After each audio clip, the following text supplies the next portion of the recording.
a solid squat, we need a solid base or foundation. So we're going to take a look at our foot position and see how that relays things up the chain. When I am fully weight bearing, so that means if I have weight on both feet, my arches do something called tensegrity. So I have three different lines in my arches that assist me pulling my arch up, kind of like a tent. So if you have a few tent poles missing, that tent's not going to stay up nice and high, it's going to collapse. So if you have weakened ankle muscles, or if you have muscles that are really tight in certain areas, it could be pulling your foot into that bad position, which could lead to some trouble for you in your squat. I'm going to show you guys what it looks like when I'm standing like this. If my foot arch collapses, and I'm going to use my right leg as an example, you can see that my medial malleolus, this bone, travels towards the floor. Now this is going to cause a lot of issues up the chain, because if I'm not able to create that tension in my foot as I'm collapsing my arch there, look at what happens to my knee. It comes to the inside, meaning I'm now out of alignment and off of balance. So my body is going to tend to want to shift to make up for the difference that's now lacking. Not only that, it also rotates the femur in the hip socket at the top. Meaning now we're putting a lot of muscles in a very lengthened position and other muscles in a very shortened position. Meaning, once again, we're making you less efficient. So we want to be able to create an arch, to be able to create a proper stack, which will in return give you a better squat.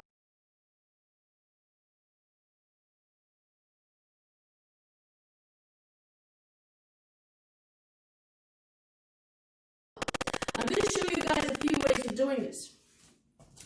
If I pull my big toe towards my heel, I am now going to grasp the floor and pull them towards each other to be able to create a bigger arch for myself. Now this might take some practice for some of you if you're not used to doing it, but this will help my arch go from here to help stack my ankle bones, in return helping my knees externally rotate and my hip sockets externally rotate. Which means I am now turning on my external rotators. I'm able to utilize my glute. My glutes help me stabilize my pelvis, and now my back and spine is in a safer position for a more optimal squat.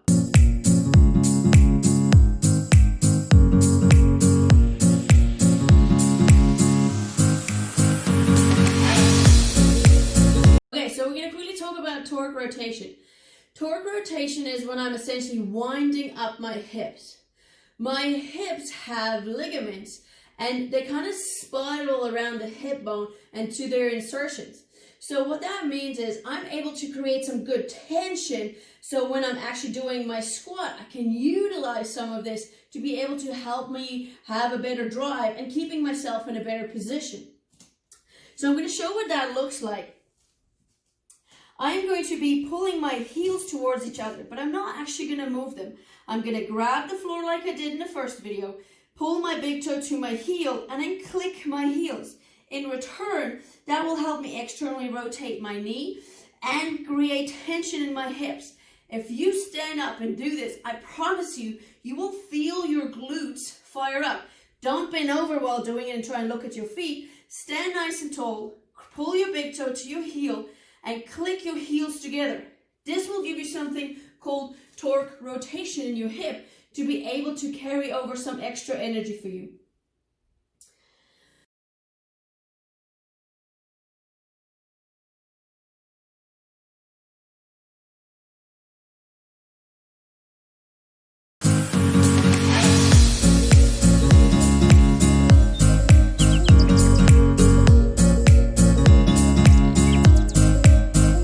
Okay guys, we're going to have a quick chat about knee position. So are my knees allowed to go over my toes? If so, why or why not? Alright, we're going to talk about anterior, so forward knee traction, and we're going to talk about medial and lateral knee traction, so side to side. Yes, your knees are allowed to go over your toes, really depending on what you're trying to achieve and why. If you have the stability and you have the mobility and the strength to be able to do it, Yes, you can, but you need to build yourself up into be able to doing that. Okay, so later on I'll talk about high bar and low bar, and you guys will hear me say one's more quad dominant and the other one's a little bit more posterior chain, and you're not going to get as much depth. Now, if you're doing a high bar or front squat, you have the ability to be a little bit more upright with your torso, meaning your knees are going to descend forward more, so you're going to have more knee traction. So yes, you are able to do it once again. It just really depends on what is most optimal for you. Nothing in movement patterns are cookie cutter. We all have different size bones, we all shape differently, so you need to find what mechanically works best for you. This is very, very to do with levers and hinges. If I have a longer femur than I have a torso, I'm going to look completely different. Mine are pretty equal, so I'm going to just be demoing the way I do it, but it will look different on you. So the main thing is, how far is my knee allowed to travel forward? Well, I'm a prime example of very bad ankle mobility. I do a lot of strongman stuff, which requires me to carry hundreds of pounds on my back as fast as I possibly can, meaning I really gel up my ankles pre-season to strongman season, which is pretty much now. So my ankles are really tight, so I use a heeled squat shoe to be able to give me a better range through my ankle mobility. But I do spend hours on my ankles to try and get them more mobilized to be able to have this or do this sport for a very long time. Okay, so how far can I truly take my knee forward? It really depends on your, once again, mobility and levers. For me, the minute I start traveling forward and my heel comes up, I have lost a point of contact. Meaning, number one, I've pitched my way forward, I'm unbalanced, the lift is now unsafe for me, and I'm not going to be very proficient in this position. So you want to stop in the ranges of where you still have 3 points of contact with your feet. So creating a tripod with your foot.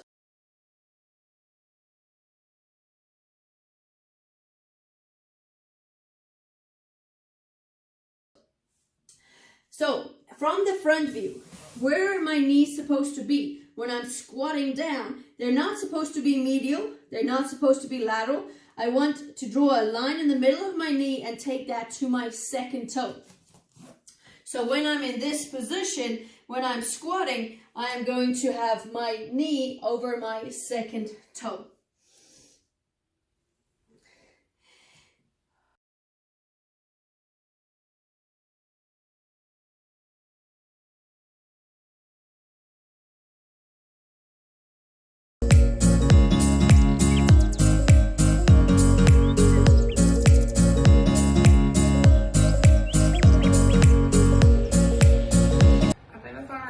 De la façon la plus sécuritaire que possible, mais aussi la façon la plus confortable que possible, c'est de déterminer la largeur de vos pieds et la position de vos pieds.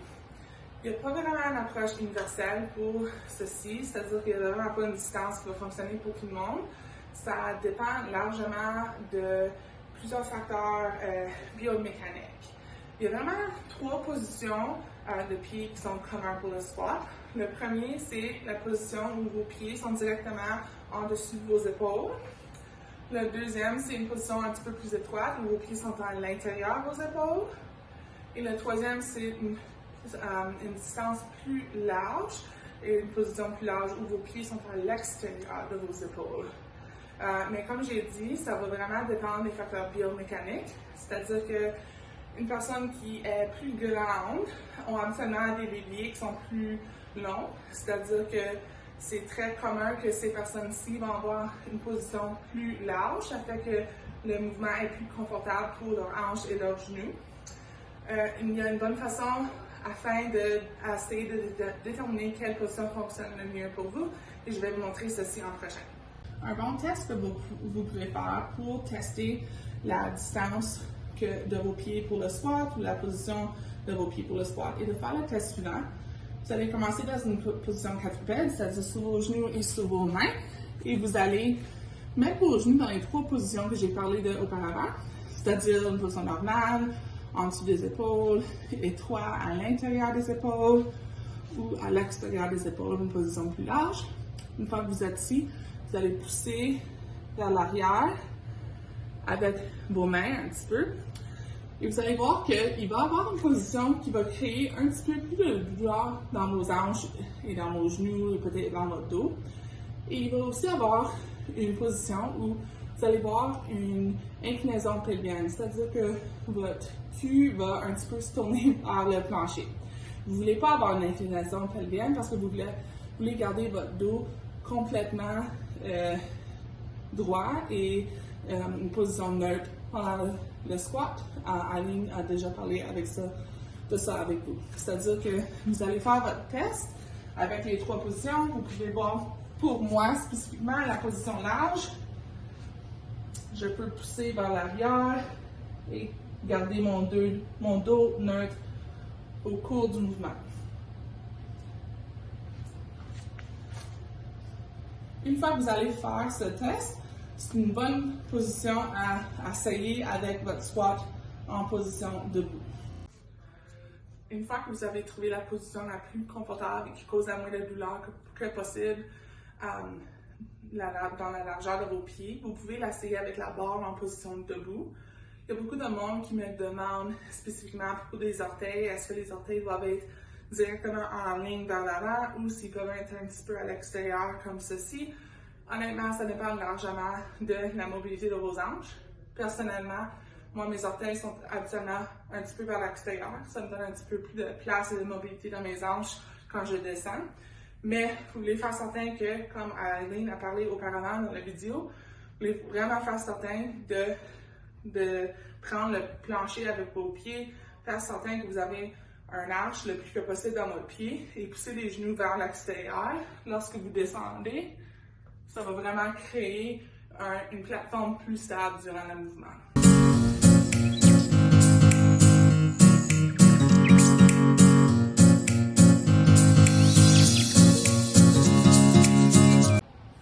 Je vais maintenant discuter avec vous comment respirer au cours du mouvement du squat, ainsi que comment créer la pression intra-abdominaux et comment ça peut aider à votre mouvement. Lorsque vous êtes prêt à commencer votre squat, vous voulez enlever la barre de l'étagère avec sécurité, mais vous voulez aussi faire certain que vous avez un dos neutre. Eileen vous a parlé un petit peu à propos de ça. Vous voulez faire certain que vous êtes poussé un petit peu vers l'avant et vous ne voulez pas vous pencher par en arrière et tourner votre dos vers l'arrière. Une fois que vous avez enlevé la barre et vous avez votre dos neutre, vous pouvez commencer votre mouvement. Mais avant de faire ceci, vous voulez faire certain de prendre un gros respire. Et vous voulez vraiment remplir votre bedon avec de l'air. Mais on ne fait pas juste remplir notre bedon avec de l'air. On remplit et on crée une pression. Vous voulez faire certain de créer une pression à 360 degrés. C'est-à-dire que lorsque vous reprenez un respire, vous allez pousser vos abdominaux vers l'extérieur, mais vous voulez faire certain de pousser vers le haut, le bas et les côtés.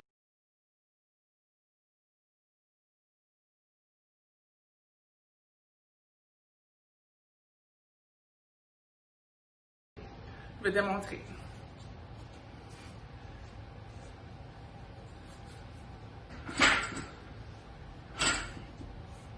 Une fois que je prends la barre est prête sur mes omoplates, je peux enlever la barre de l'étagère et je garde mon dos neutre, un petit peu vers l'avant. Je pousse mes hanches vers l'extérieur. Avant de commencer le mouvement, je prends un gros respire et je pousse mes abdominaux vers l'extérieur, mais aussi vers le haut et les côtés. Une fois que vous faites cela, excusez-moi, vous pouvez commencer votre mouvement, mais vous allez garder votre respire comme ceci au cours du mouvement.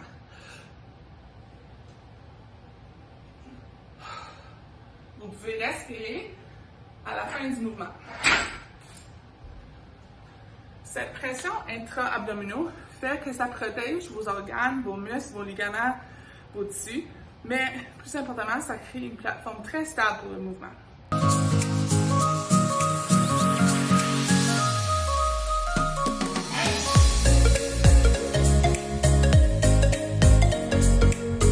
va maintenant discuter votre prise sur la barre. Plus spécifiquement, on va parler de vraiment mettre ses mains sur la barre pendant le mouvement du squat, la distance de vos mains. Premièrement, lorsque vous prenez la barre avant que vous faites votre squat, vous voulez prendre la barre avec vos mains à une distance qui va créer le plus de tension que possible dans vos muscles dorsaux et vos omoplates, mais qui est encore un petit peu confortable. Ce que ceci fait, c'est que le plus de tension dans votre dos, ça l'aide à créer genre une petite étagère stable pour que la barre puisse se reposer dessus pendant le mouvement. Je vais vous montrer un petit peu la différence. Si je prends la barre vraiment large et je me prépare pour faire mon mouvement, vous allez voir qu'il n'y a vraiment pas de tension dans mes muscles dorsaux. Mais si je bouge mes mains plus étroites sur la barre, vous allez voir qu'il y a beaucoup de tension dans mon dos. Ça crée cette étagère pour que la barre puisse se reposer dessus facilement. La prochaine chose que je veux vous parler, c'est que c'est une gaffe que beaucoup de monde fait. Lorsque vous prenez la barre, vous voulez vraiment faire certain que vous enroulez votre pouce autour de la barre et non la garder au-dessus de la barre. Ceci assure la sécurité au long du mouvement du squat. Et dernièrement, lorsque vous êtes prêt à effectuer le mouvement du squat, il faut essayer de vraiment rentrer vos coudes au lieu de les laisser vers l'extérieur. Lorsque vous laissez vos coudes vers l'extérieur, ça fait aussi que votre dos n'est pas en tension. Le plus rentrez vos coudes, le plus de tension monte dans votre dos. Je vais vous montrer. Si je prends la barre et mes coudes sont poussés vers l'arrière, il y a beaucoup moins de tension. Lorsque je prends la barre de façon étroite, je rentre mes coudes, ça fait que la tension dans mon dos, il y en a beaucoup plus. Et ça vous rend plus stable au cours du mouvement.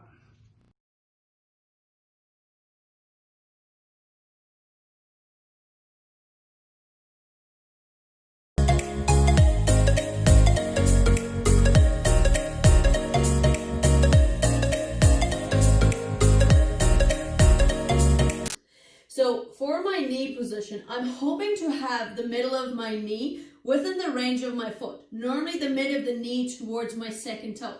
That's going to depend on the tightness of your hips and adductors, the strength of your glutes.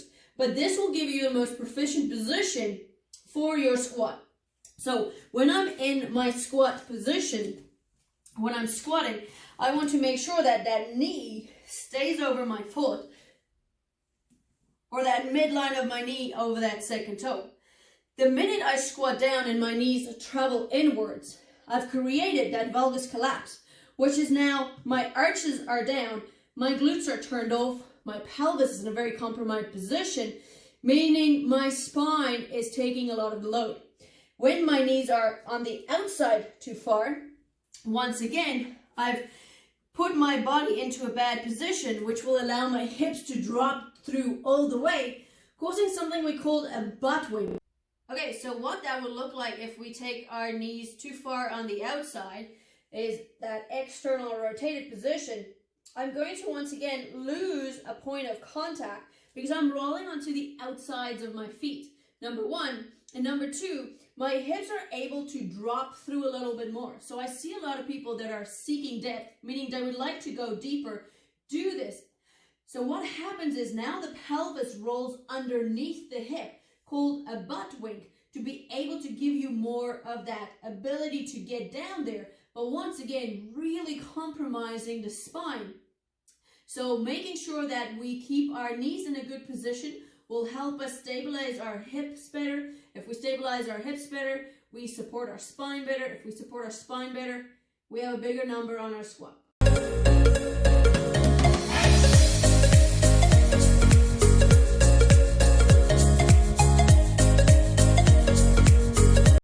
Okay, so let's review high bar versus low bar. Neither of these techniques are wrong. It just really depends on you as a person of how tall you are, how long your levers are in different areas of your body, and what you're trying to achieve. Commonly, the low bar position is used more for power lifters. We don't need to be able to get full depth, so as we call it, ass to grass. We just need to break parallel, so having our hip crease just below our knee is what will make that a good lift for powerlifting. So for us to be able to load up the posterior chain a little bit more and work on some of the other muscle groups, that's the squat we normally tend to go to, meaning our torso won't be as upright, our knees won't track as far forward as what you would get in your high bar squat.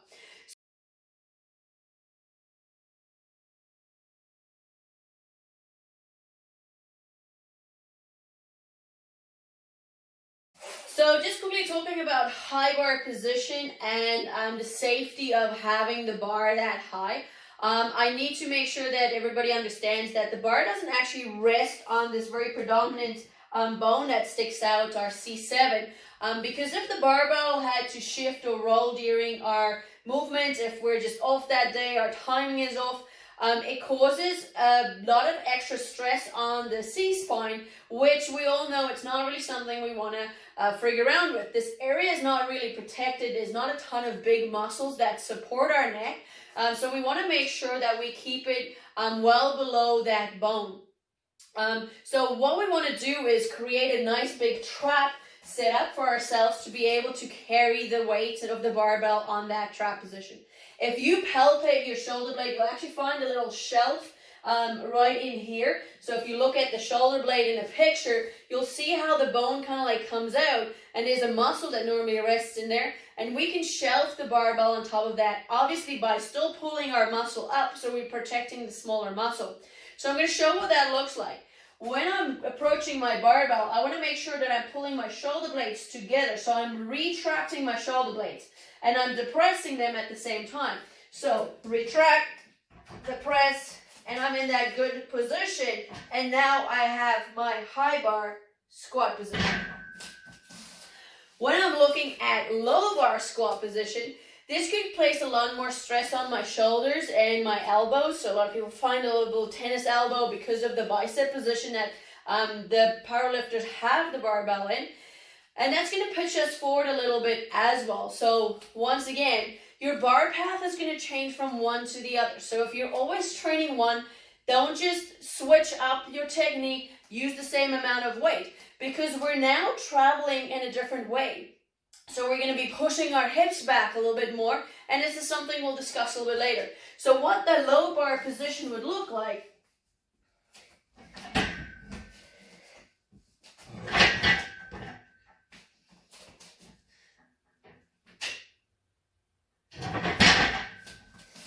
The reason I'm really pulling my shoulder blades together and getting everything to retract in my back to make sure I've got a stable basis is when I'm squatting, if my T-spine is loose and not tight, I lose a lot of my proficiency. So even if I'm like, take the barbell, but this is not tight, and I shift forward for just a millimeter, that's going to be a huge effect on my squat. It's going to have a huge effect on my balance of my body's ability to know where I am in time and space, which could really screw things up for you during your squat.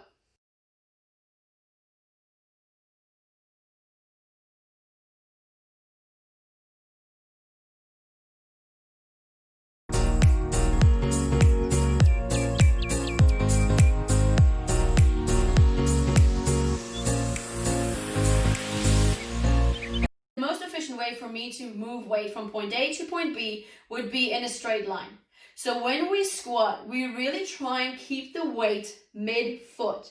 So what that means in bar path sense is if I take this middle of my barbell and I draw a line straight down towards my feet while I'm standing, this middle of the barbell should be on the middle of my feet.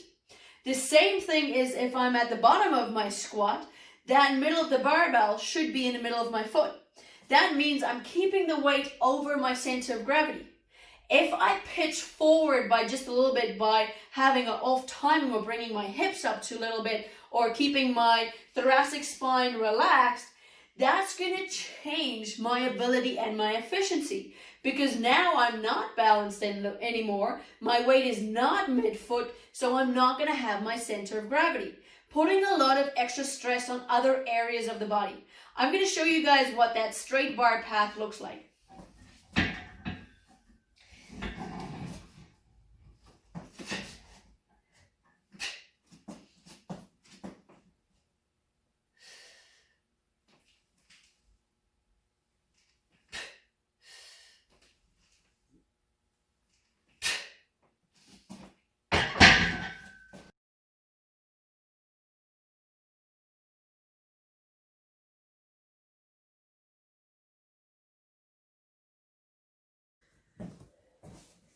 Okay, just to demonstrate the bar position over the foot position, I'm going to do 2 different squats.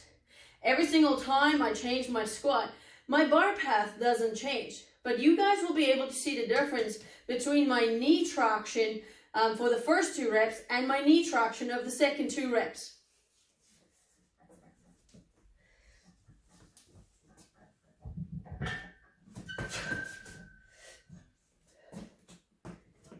More upright torso, knees tracking forward.